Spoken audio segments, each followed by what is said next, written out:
विधेयकाच्या मुद्द्यावर राष्ट्रवादी शरदचंद्र पवार, तुमचा पक्ष आणि इतर पक्षही पाठिंबा देत असल्याचं सुप्रिया सुळे यांनी सांगितलेलं आहे. काय सांगणार?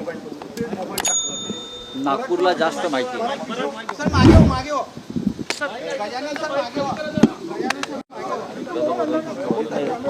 सर बोला सर.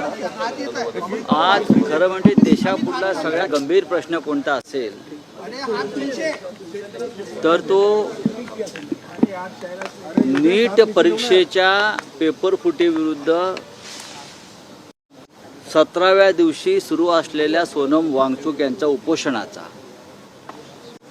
जंतर मंतरला 17वा दिवस आहे. सोनम वांगचुक हे उपोषणाला बसलेले आहेत आणि त्यांची प्रकृती कमालीची ढासळलेली आहे. हा आमच्या सगळ्यांसाठी अत्यंत चिंतेचा विषय असायला पाहिजे. आणि आपण मला असं जे सांगताय की आम्ही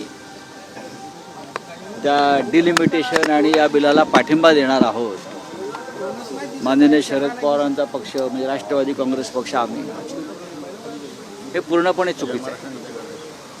सुप्रिया सुळेनं ही माहिती दिलेली आहे. तुमचं काही बोलणं झालं होतं का महाविकास आघाडीतल्या या दोन? बघा, आज 12 वाजता सुप्रिया सुळे पत्रकार परिषद घेणार आहे. मी आत्ताच त्यांच्याशी बोलत होतो. आज 12 वाजता त्या पत्रकार परिषद घेऊन त्या संदर्भात सविस्तर चर्चा करते. आणि तुमचे जे काही प्रश्न आहेत गेले काही दिवस राष्ट्रवादी काँग्रेस या बिलासंदर्भात,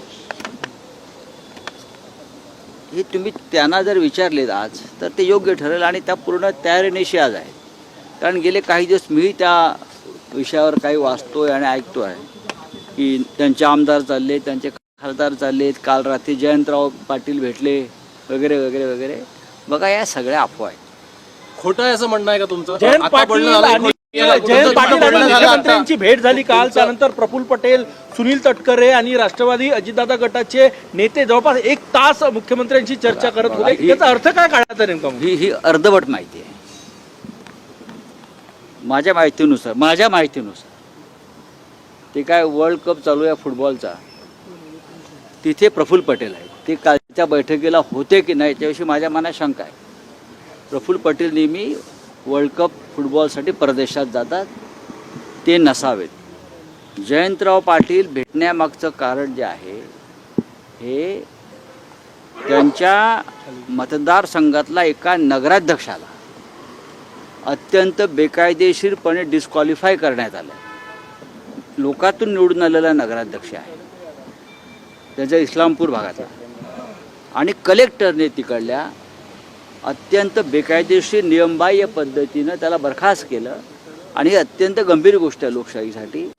माझ्या माहितीप्रमाणे ते त्या विषयावर मुख्यमंत्र्यांना भेटण्यासाठी गेले आणि त्या विषयावर त्यांनी तक्रार केलेली आहे, चर्चा केलेली आहे. जयंतराव हे शरद पवार पक्षांच्या नेतृत्वाखालील राष्ट्रवादी काँग्रेस पक्षाचे एक महत्त्वाचे नेते आहेत आणि महाविकास आघाडीतले एक महत्त्वाचे नेते आहेत. तुम्ही जे म्हणताय त्याच्यामध्ये मला अजिबात तथ्य वाटत नाही. फोनवर काय बोलणं झालं? फोनवर काय बोलणं झालं? आज फोनवर तुमचं फोनवर बोलणं झालं सुप्रिया सुळे यांच्यासोबत? जाणीवपूर्वक पसरवलं जात आहे या सगळ्या बातम्या. मग शिवसेनेविषयी असतील किंवा राष्ट्रवादी काँग्रेस पक्षाविषयी असतील, मग काँग्रेस पक्षातल्या काही नेत्यांविषयी असतील, भारतीय जनता पक्षाला आणि खास करून शिंदे गटाला दुसरं काय काम राहिलेलं नाही. आणि मग अशा प्रकारच्या अफवा पसरवून मूळ प्रश्नावरचं, विषयावरचं लक्ष लोकांचं विचलित करायचं, ही अशा प्रकारची भूमिका आहे. माझा आत्ता सुप्रियाताई सुळे यांच्याशी सविस्तर चर्चा झाली. आता इथे येतानाच मी बोलत होतो आणि त्यांनाही आश्चर्य वाटतं आहे. आणि त्या आत्ता 12 वाजता या सगळ्या विषयावर प्रेसशी बोलतील. बघा, हे जे बिल आहे हे बिल या अधिवेशनात येणार की नाही याच्याविषयी अद्याप काही ठरलेलं नाही. ते जेव्हा बिल येईल तेव्हा आम्ही सगळे बसून निर्णय घेऊ. मागच्या अधिवेशनामध्ये सरकारशी या संदर्भात चर्चा झाली होती. हे बिल कशा प्रकारे विधेयक असायला पाहिजे. त्याच्यामध्ये मग आमच्या पक्षातर्फे अरविंद सावंत त्या बैठकीला होते, सुप्रियाताई सुळे होत्या, समाजवादी पार्टीचे नेते होते आणि सामुदायिक निर्णय घेतला जाईल जो काय घ्यायचा आहे तो. पण आज ज्या तुम्ही बातम्या देत आहात की पक्ष फोडले जातील आणि मग खासदार फोडून ते त्यांचं बहुमत दाखवलं जाईल 2/3 वगैरे, यात काही तथ्य नाही आहे. 6 पण हे फुटले बिल आलं तर तुम्ही सकारात्मक असाल का? म्हणजे आता हा? एकंदरीत तुमच्या तिन्ही पक्षांची भूमिका सकारात्मक असेल का? या कारण बिल या बद्दल बिलावर राहील का चर्चा पुढे पण काय सकारात्मकता राहील का आपली म्हणजे डिलिमिटेशन आणि महिला मी तुम्हाला मगाशीच म्हणालो की सोनम वांगचूक यांचा उपोषणाचा 17वा दिवस ही त्यापेक्षा गंभीर गोष्ट आहे. हा राजकीय विषय नसतो. नाही नाही, आम्ही बघू ना, आता पार्लमेंट सुरू होऊ द्या की 20 तारखेला पार्लमेंट सुरू झाल्यावर त्या संदर्भामध्ये आम्ही चर्चा करू एकत्र बसून दिल्लीत.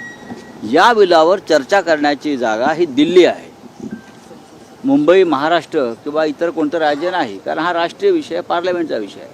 काँग्रेसचे ज्येष्ठ नेते त्यात सहभागी होतील, DMKचे नेते सहभागी होतील, सगळे सहभागी होतील आणि मग त्यावर चर्चा करून आम्ही निर्णय घेऊ. काही पक्षांचं म्हणणं असं आहे शिवसेनेचे 6 खासदारांनी काल डिलिमिटेशन अमित शहा यांची भेट घेतलेली आहे. केंद्रीय मंत्रिमंडळात विस्ताराच्या पार्श्वभूमीवर ही भेट महत्वाची मानली जाते. बघा, या देशात कायदा आहे की नाही मला माहीत नाही. एकनाथ शिंदे चोरीचा माल घेऊन दिल्लीच्या रस्त्यावर फिरतात आणि कायदा त्यांना हटकत नाही आणि गृहमंत्र्याकडे चोरीचा माल घेऊन जातात. ही गंभीर गोष्ट आहे. एखादा साधा चोर जर चोरीचा माल घेऊन जात असेल त्याला पोलीस हटकतात. एकनाथ शिंदे मुंबईतून चोरीचं गाठोडं घेऊन दिल्लीला उतरले आणि ते चोरीचं गाठोडं घेऊन देशाच्या गृहमंत्र्याकडे गेले आणि दाखवला हा माझा चोरीचा माल आहे, आता याला सोन्याचा मुलामा द्या बरं. आणि गृहमंत्री त्याला जर मान्यता देत असेल त्या देशाच्या कायद्याविषयी मला चिंता वाटते. बघा, 6 फुटले, 10 फुटले, 8 फुटले, आता ज्यांच्या जीवनामध्ये ज्यांच्या DNA मध्ये चोरी हाच एक महत्त्वाचा विषय आहे त्यांच्याविषयी आता काय बोलायचं. डिलिमिटेशन आणि महिला आरक्षण हे 2 वेगळे बिल. डिलिमिटेशन आणि महिला आरक्षण 2 वेगळे बिल आहेत. 2 वेगळ्या. रामरक्षा आता हा विषय संपलेला आहे. उद्धव ठाकरे यांनी वाचून दाखवा 2 पानात असं मुख्यमंत्री काल नाही वाचून दाखवणार, काय अडचण आहे? तुम्हाला रामरक्षा येते बरं का? प्रश्न रामरक्षा येते की नाही हा प्रश्न नसून राम मंदिराची दानपेटी चोरीला गेली याच्यावर उत्तर द्या. रामरक्षा म्हणायची, रामरक्षा कशी म्हणायची हे आम्ही बघू. आम्हाला तुम्ही ते सांगू नका. तुम्हाला प्रश्न असा आहे की राम मंदिरात चोरी झाली, 550 कोटीच्या दानपेट्या चोरीला गेल्या, गेल्या 12 वर्षामध्ये जवळजवळ 13,000 कोटींची लूट झाली, हे तुम्हाला मान्य आहे की नाही हा प्रश्न त्यांना विचारल्यावरती ती रामरक्षा तुम्हाला येते की नाही हे काय सांगताय. आम्हाला रामरक्षा येईल की नाही हे आम्ही ते दाखवू तुम्हाला. राम मंदिरातल्या चोरीमध्ये तुमचे लोक सहभागी आहेत त्याच्यावर तुम्ही बोला. उद्धव ठाकरे यांची सभा ज्या ठिकाणी नियोजित होती तिथे भाजपनं पेंडॉल टाकलेला आहे. मुख्यमंत्री देवेंद्र फडणवीस यांच्या वाढदिवसानिमित्त 22 तारखेला तिथे महायज्ञ आहे, आजपासून पेंडॉल टाकलाय. असू द्या, त्यांचा वाढदिवस हा राम मंदिरातल्या चोरीपेक्षा महत्त्वाचा आहे आणि हे मान्य केलं पाहिजे की राम मंदिरातली जी चोरी आहे, रामाची जी प्रतिष्ठा आहे, त्यापेक्षा जर त्यांचा वाढदिवस महत्त्वाचा असेल तर आम्ही पण त्या वाढदिवसात सहभागी होऊ. असं काही नाही. आमची नंबर 1 माननीय उद्धव ठाकरे साहेबांची तिथे सभा अजिबात नाही आहे. आम्ही रामनगरमधल्या राम मंदिरामध्ये रामरक्षेचा कार्यक्रम करू. बाजूला 4 रस्ते आहेत, आम्ही रस्त्यावरचे लोक रस्त्यावरती टाकू ना एखादा.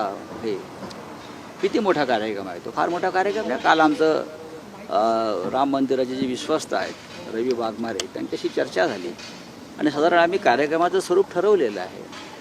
थोड्या वेळाने आता आमचे इतर सहकारी इथे येतील, त्यानंतर आम्ही अंतिम निर्णय घेऊ. पण देवेंद्र फडणवीस यांचे त्या दिवशी वाढदिवस असेल 22 तारखेला, त्यांची तयारी आतापासून सुरू आहे. मोठा माणूस आहे या देशातला. सर, भाषण